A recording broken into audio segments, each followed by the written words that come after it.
hi to everybody? We should say hi. Hi, Hello. I'm Leah. I'm Linda, Welcome to the My Sewing Room 12 Days of Decorations. and we're on day 9. Day 9. 12 Days of Decorations has been really, really fun to plan. And every day we're trying to show you different things and different techniques and different skills. Yes, So today is very crafty. very crafty. Very crafty. So I digitized some more designs. Because once you do one, it's like potato chips. You just can't do one. So I have digitized snowflakes, and Leo was gracious enough to stitch them out in her colors, of course. And I've got a little loop in the top of the snowflake. We also have these beautiful ornaments and our snowmen. And our snowmen have loops on the bottom, so you can put one of the hearts with one of Anne's saying in if you like, or you don't have to do it at all. So these are all done on felt. So put your felt on, stitch it out, and before the very last step, take your hoop out, tape the felt onto the back, stitch it, and then trim it. So these ones stitched out, actually very, very lovely. They were fun to make. And the nice thing about this, you can just leave your bobbin white because your felt on the back will cover it up. Yeah, and you could change your bobbin color for the last step if it bothers you, but I didn't. I was quite happy. So those ornaments there, they are in today's file. Also in the instructions, I gave you outline drawings of these so that you can cut them out, and your kids can decorate them, color them up, and you can hang them on the tree, paper, cardstock, whatever you want. If you're not a machine embroiderer, because not everybody is, which you're allowed to not be a machine embroiderer, but I'm going to say it's really fun. You could give it a try. Maybe you want something to do that would be a kid-friendly project. Mm-hmm. So I'm going to walk you through the way I decorated this lovely little shirt. So this little t-shirt, my kids have like ugly Christmas sweater day coming up at the end of the week at school. So lots of people go and buy their funny t-shirts, but lots of fun to make and decorate your own t-shirt however you want.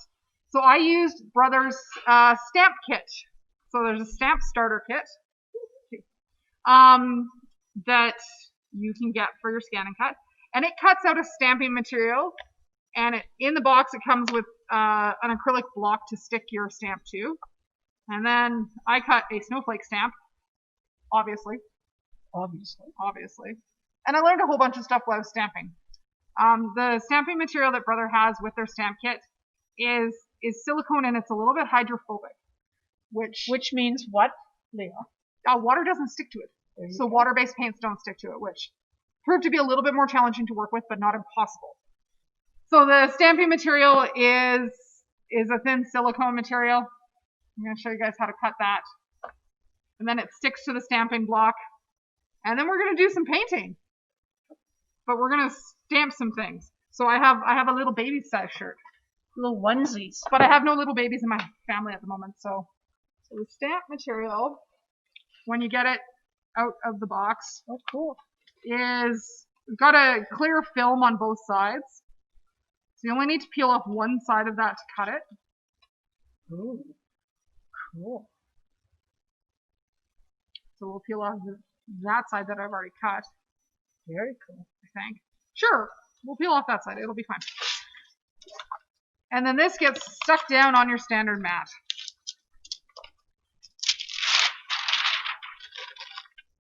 And this is clear, so it's going to be much harder for you guys to see what I'm up to once we get stuff loaded on screen here. So I'm going to pick a pattern from the scan and cut, just using the built-in designs.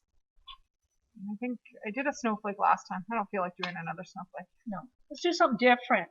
I think I want to do a candy cane. Yeah. And I'm going to do that candy cane that has the holes cut out of it.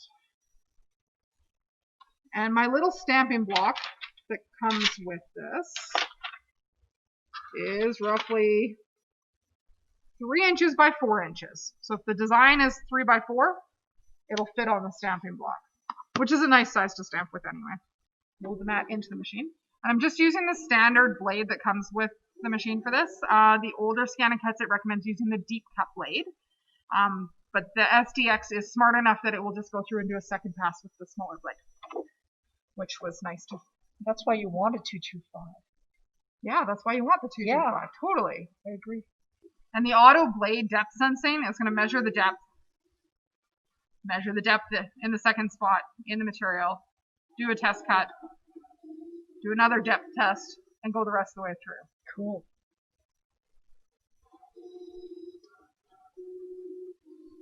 Well, it might do three times this time. I don't remember. Well, It did it's two. got some thickness It is. to it. It is quite thick. Very cool. So if the test cut is good, it will pop out, and we'll have a tiny little, totally usable circle to stamp with. There you go. As long as we don't drop it on the floor. Yeah, because we'll never find it. Nope, you won't. I was just going to say, once you use that, you can obviously peel it off. Yeah. Oh my gosh. So. And then you can just store that for the next time you need it. Yep. Yeah, the stamps are totally reusable. Right now, my paint is dried on my old stamp. I see that. I didn't think to wash it when I was done the other day. Ooh. There's a little bit of a tear. I was not paying attention. Oh, that might have been too small. I have part of a candy cane. Okay then. Okay. Anyway, then we'll just stamp a snowflake again. Now that I have my old snowflake apart. I already have this one made. Or I have Holly made.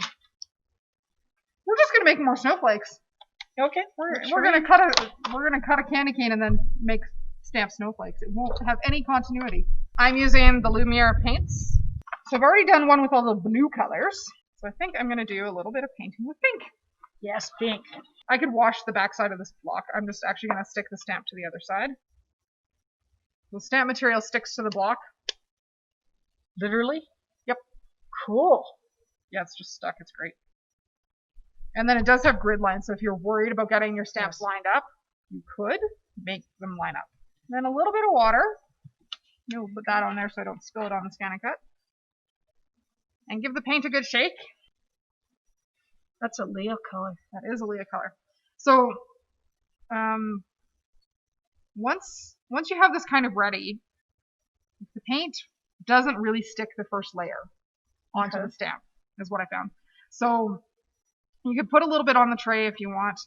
I ended up putting a whole bunch directly on the stamp. And after the first couple stamps, it was nice and tidy. We'll just paint. I'm gonna get paint everywhere. This is what it's like when I paint with my kids. There's paint everywhere.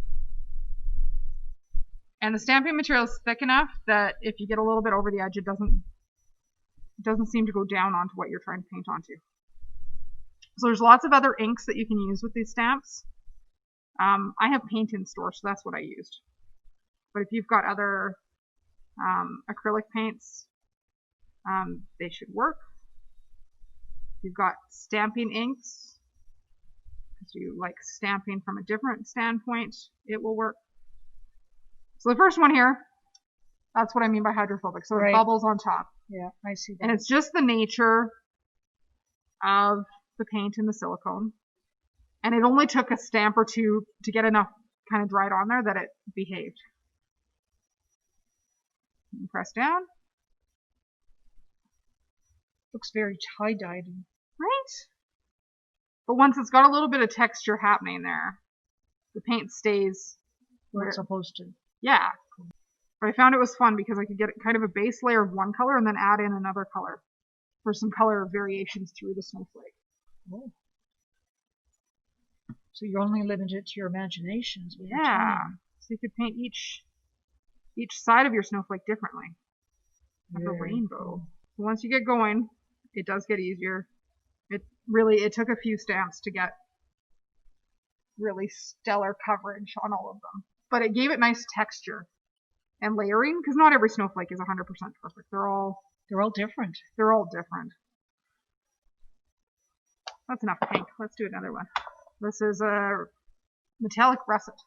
Halo Pink Gold. What else do I have? Oh, Halo Violet Gold. Yeah. And just using the paintbrush to make sure your coverage happens where all you need it.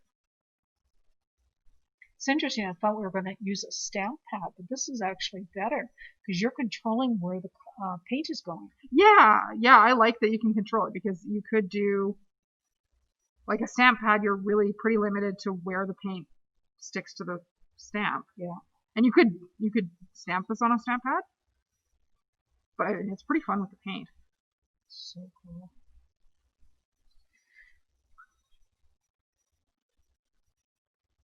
Again, we'll notice if I paint the floor model scanning kit. And this is where test first.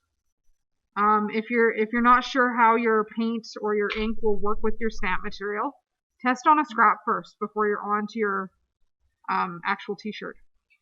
The other thing I have stuffed inside this t-shirt right now is some cardboard. Yes. I did that because I didn't want the ink bleeding through into the back of the shirt.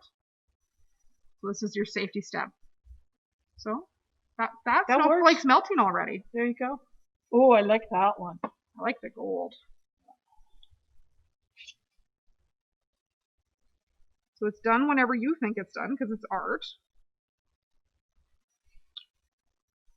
And there's bigger bottles of paint. So there's a pearlescent white that doesn't come in the kit in a bigger bottle, which would be really gorgeous snowflakes.